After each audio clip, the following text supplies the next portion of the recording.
Hello! Bengaluru Rathyatra ২০২৬ মা আর মেয়ের একটা সুন্দর অভিজ্ঞতা আজকে আপনাদের সাথে শেয়ার করছি। আজকের ব্লগে থাকছে বেঙ্গালুরুতে কীরকম রথযাত্রা হয় তার কিছু সুন্দর মুহূর্ত।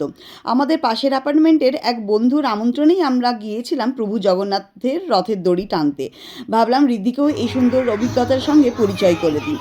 ছোটোবেলা থেকেই আমাদের এই সংস্কৃতি, ঐতিহ্য আর উৎসবগুলোর সঙ্গে ওর পরিচয় হওয়াটা খুব জরুরি, তাই না? এখন তো বড়ও হয়েছে, সেটা সময় চলে এসছে।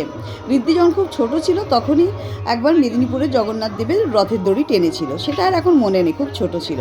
এখানে ওনাদের ওডিশি ডান্স হচ্ছে জগন্নাথ দেবের, একদম সম্বলপুরি শাড়ির সাথে, দেখতে বেশ ভালো লাগছিল জানেন।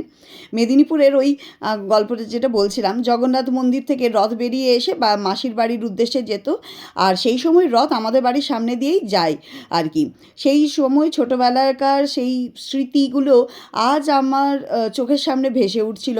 তাই সেই পুরনো দিনের কথাগুলো মনে করে আজকে ঋদ্ধিকে নিয়ে চলে এসেছি এই বেঙ্গালুরুর এই রথযাত্রা দেখতে। এটা হচ্ছে আমি যেখানে থাকি তার পাশের অ্যাপার্টমেন্টেই এই রথযাত্রাটা হচ্ছিল। আজকাল বেঙ্গালুরুর বিভিন্ন সোসাইটিতে খুব সুন্দরভাবে রথযাত্রার আয়োজন করছে এবং সেটা খুব ভালো করছে। শুধু উড়িষ্যার সম্প্রদায়ের মানুষই যে রয়েছে, ওড়িয়ার লোকজনই যে করছে তা নয়, তাতে সামিল হচ্ছে বাঙালি, কন্নড়, তামিল, তেলুগু, হিন্দিভাষী সবাই একসাথে এই উৎসবে অংশ নিচ্ছে। কি ভালো বলুন! সত্যি মনে হয় ভক্তির কোনো ভাষা বা জাতি হয় না। এই ভিড়টা দেখে কি তাই মনে হচ্ছে বলুন তো? প্রভু জগন্নাথ সকলের, জগতের নাথ, বলুন সবাই জয় জগন্নাথ। চারিদিকে ভক্তদের ভিড়, কীর্তন, ভজন আর জয় জগন্নাথ ধ্বনি আর রথ টানার উৎসাহ, পুরো পরিবেশটাই ছিল অপূর্ব জানেন। ভিড় ছিল ঠিকই, আর ভিড় কেনই বা হবে না? এত বড় সোসাইটির সমস্ত মানুষজন নেমে এসেছেন, একটু ঠেলাঠেলিও হয়েছে, কিন্তু প্রভুর রথের দড়ি একবার ছুঁতে পারাটাই তো অনেক বড় আশীর্বাদ, তাই না? বন্ধুরা সবাই একসঙ্গে থাকলে আনন্দটা যেন আরও কয়েক গুণ বেড়ে যায়। আমরা শুধু আমি আর আমার মেয়ে নয়, আমাদের অ্যাপার্টমেন্ট থেকে প্রচুর মানুষজন ওখানে গিয়েছিল। তাই আমার প্রচুর বন্ধু রয়েছে। আমি আর ঋদ্ধি দুজনে একই রকম টাইপের জামা পরেছিলাম।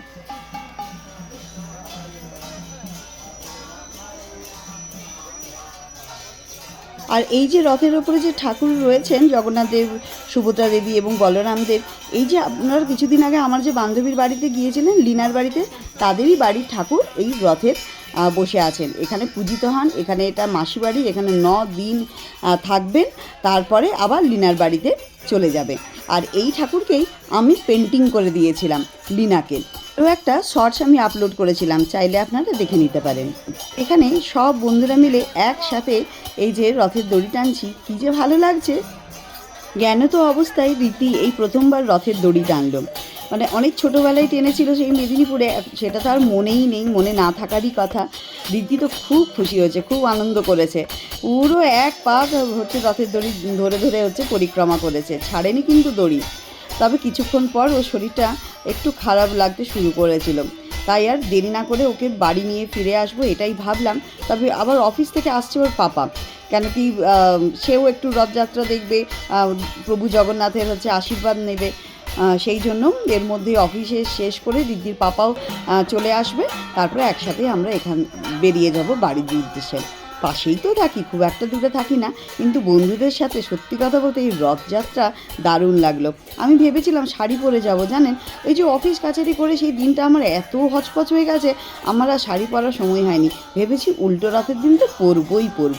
সেই ব্লগও আপনাদের সাথে অবশ্যই শেয়ার করব। নিজেদের সংস্কৃতি আর ভক্তির এমন সুন্দর একটা পরিবেশ পাবো এটা ভাবতে পারিনি, সত্যি মনটা ভরে গেল। সোসাইটিটা বেশ অনেকখানি বড়, তাই মধ্যখানে রথকে দাঁড় করিয়ে সেখানে ফল, প্রসাদ, ফুল সমস্ত কিছু হচ্ছে বিতরণ করা হচ্ছিল এইভাবে, মিষ্টি সব কিছু। আর মধ্যখানে ওনাদের বাচ্চাদের পারফরমেন্সও হচ্ছিল, সেইটুকু আপনাদের সাথে অল্প বিস্তর আমি শেয়ার করলাম। দেখতেও ভালো লাগছিল। তারপরে একটু ব্রেকও হলো, তারপরে আবার রথের দড়ি টানতে শুরু করলো। রথের পরিক্রমা শেষ হয়ে যাওয়ার পর সুন্দরভাবে আরতি, ভজন আর কীর্তনও হয়েছিল জানেন, যেটা দেখতে ভীষণই ভালো লাগছিল। তারপরে সবাই মিলে প্রসাদ গ্রহণ করেছিলাম। আর প্রভুর আরতি নিজের চোখে দেখতে পাওয়াটা সত্যি ভাগ্যের বিষয়। সেই সময় প্রার্থনা করলাম যেন প্রভু আমার পুরো পরিবারকে ভালো রাখেন, সুস্থ রাখেন, আমাদেরকে সৎ পথে চলার শক্তি দেন, বিশেষ করে ঋদ্ধির শরীরটা যেন খুব তাড়াতাড়িভাবে সুস্থ হয়ে যায় সেই প্রার্থনা জানালাম। আর হচ্ছে অশুভ শক্তি, অসৎ লোকেদের হাত থেকে যেন আমাদেরকে দূরে রাখেন, এই প্রার্থনা করলাম।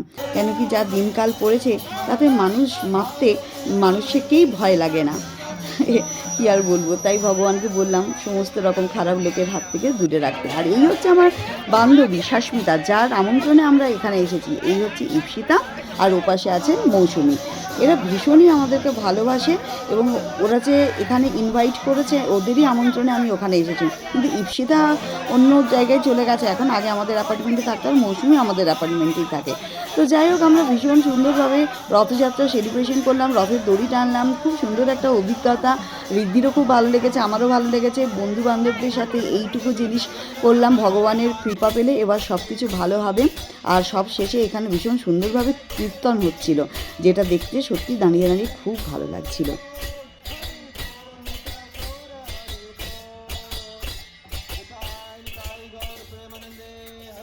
এখানে চকলেট বিতরণ হচ্ছিল সব শেষে।